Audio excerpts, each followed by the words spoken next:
102-102-3848. All right. July 29, December 11, that does not sound exactly 6 months, no? Does that look strange to you? I really have no idea, Your Honor. The depositors actually would put deposits depending on different tenors. So if I have the other information, I may. Let me see if I got you right.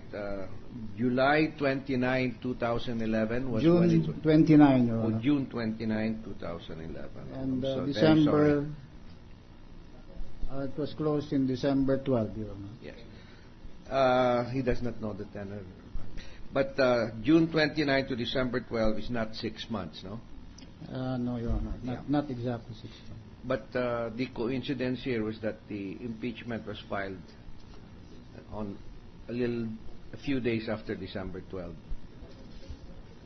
On December 12? If we may, Your Honor, with that, the impeachment, if we may, because that was the impeachment date was mentioned. Can we say when? It's a matter of record anyway. Proceed. Yeah, the House impeached the Chief Justice on December 12, 2011. All right. Now, Mr. Garcia, can you explain to the court the difference between a deposit in an investment account? For example, I'll be more specific. If I, your client, ask you, the bank, to buy some ROP for me, these are dollar-denominated bonds issued by the national government, is that classified as a deposit or as an investment?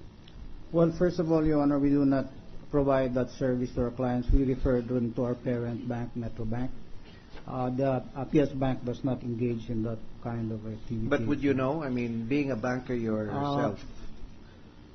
It would normally not be classified as a deposit. It would be an investment. Investment, yes. And if you were to, would you also handle investments for your client, like he would direct you to buy some corporate bonds, PLDT bonds, ABS-CBN bonds, San Miguel bonds? That would also be classified as an investment.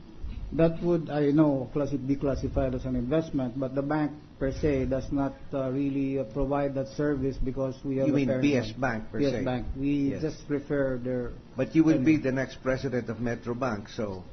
No, sir.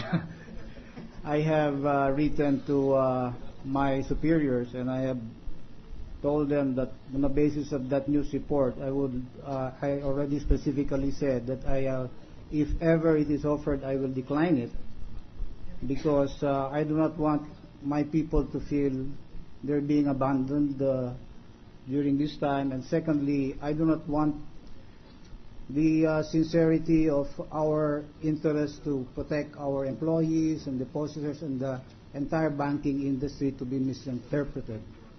So I will not and never accept. And your employees will stick by you more than ever now because of that sign of loyalty to them, Mr. Garcia. Mr. Garcia, going back to my question, would an investment account, vis-a-vis a deposit account, be considered as covered by the Foreign Currency Deposit Unit law? You see, that the FCDU law pertains to deposits. Yes, Your Honor. Right.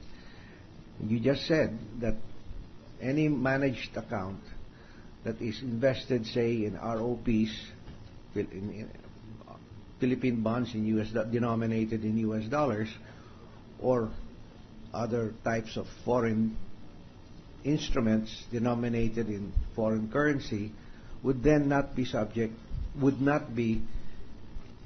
termed a deposit as covered by the FCDU, and therefore any such accounts should be open to this court.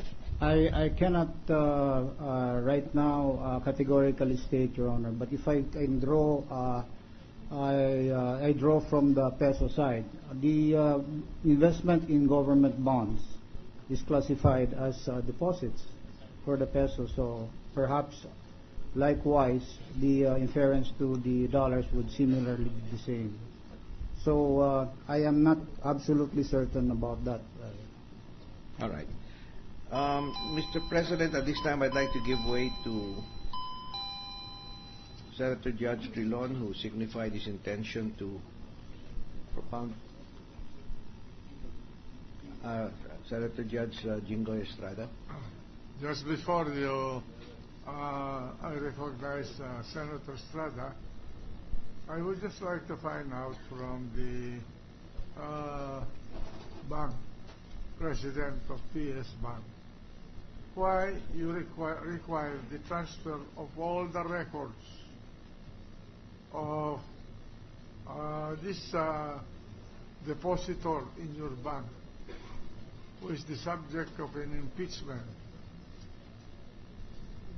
from to be delivered to you as president from the Katipunan branch of your bank. Your Honor, we've always managed risks in the bank, and given that What do you mean by manage it in the bank? What do you mean by? We manage different types of risks, Your Honor, whether it be risk on delinquency, on other events that happened. In this particular case, we had an impeachment process. There was a national process. We felt that ultimately, perhaps documents of the customer would become the subject matter of perhaps inquiry. So, and there's a lot of interest on it. These documents were in the branch. We believe that it would have just been prudent for us to properly control them better.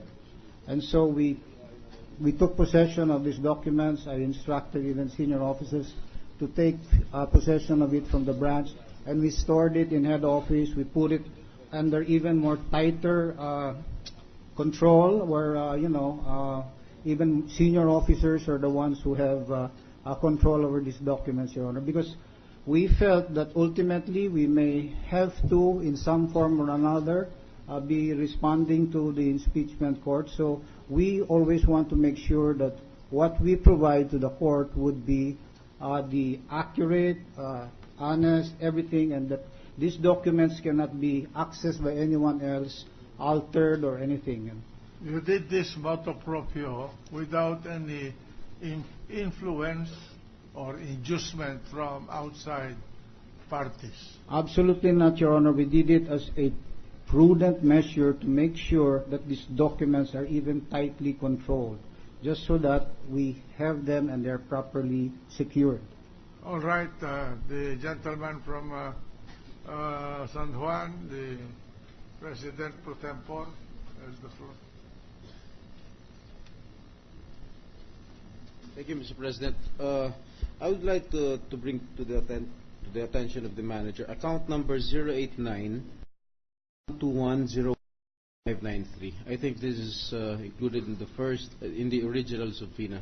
If you have the record, Mr. Witness. May I refer to our counsel? Please, please.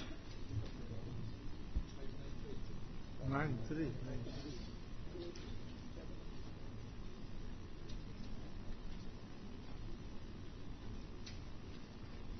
Thank you, Your Honor. Yes. Do you have it? Yes, Your Honor. In front of you? Okay. When was the opening date?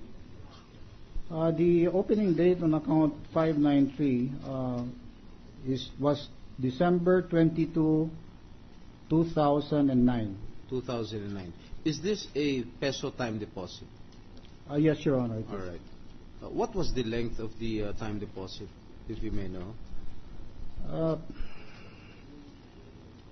I am not absolutely certain right now, because time deposits could be rolled over, Yes. Your Honor, at 30, 60.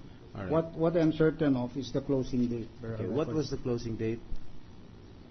The closing date was December 12, 2011. All right.